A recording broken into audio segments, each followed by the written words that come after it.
नागपुरातील जाळपोळ आणि दगडफेक प्रकरणातील आरोपींना 21 मार्चपर्यंत पोलीस कोठडी. रात्री उशिरा सुनावणी. हिंसाचार प्रकरणी आतापर्यंत 46 आरोपींना अटक. नागपूरमध्ये 11 पोलीस ठाण्याच्या हद्दीत आजही कर्फ्यू कायम. QRTS आणि RPFच्या तुकड्या बंदोबस्तावर तैनात.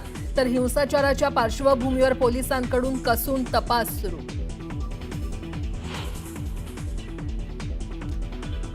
समाजकंटकांकडून महिला पोलीस कर्मचाऱ्याच्या विनयभंगाचा प्रयत्न. नागपुरातल्या चिटणीस पार्क परिसरातील धक्कादायक घटना. पोलिसांकडून अज्ञाताचा शोध सुरू.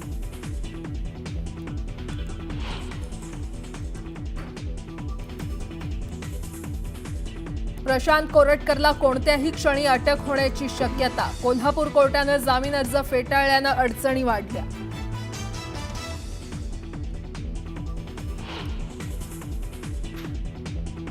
यूट्यूबर समय रैनाला सायबर विभागाकडून पुन्हा समन्स. कफ परेडमधील कार्यालयात आज चौकशीसाठी हजर राहण्याचे आदेश.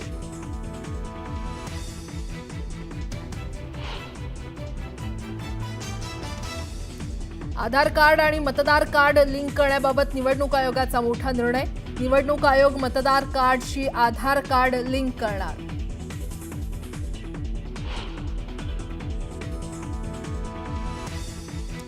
नऊ महिन्यानंतर पृथ्वीवर परतल्या अंतराळवीर सुनीता विल्यम्स. बुच विल्मोरसह फ्लोरिडातील समुद्रात यशस्वी लँडिंग.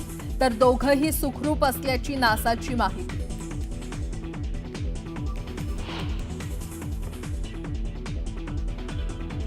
आणि सुनीता विल्यम्स पृथ्वीवर परतल्यानंतर अमेरिकेसह भारतातही जल्लोष. सुनीता यांच्या गुजरातमधील मेहसाणा गावात आनंदोत्सव.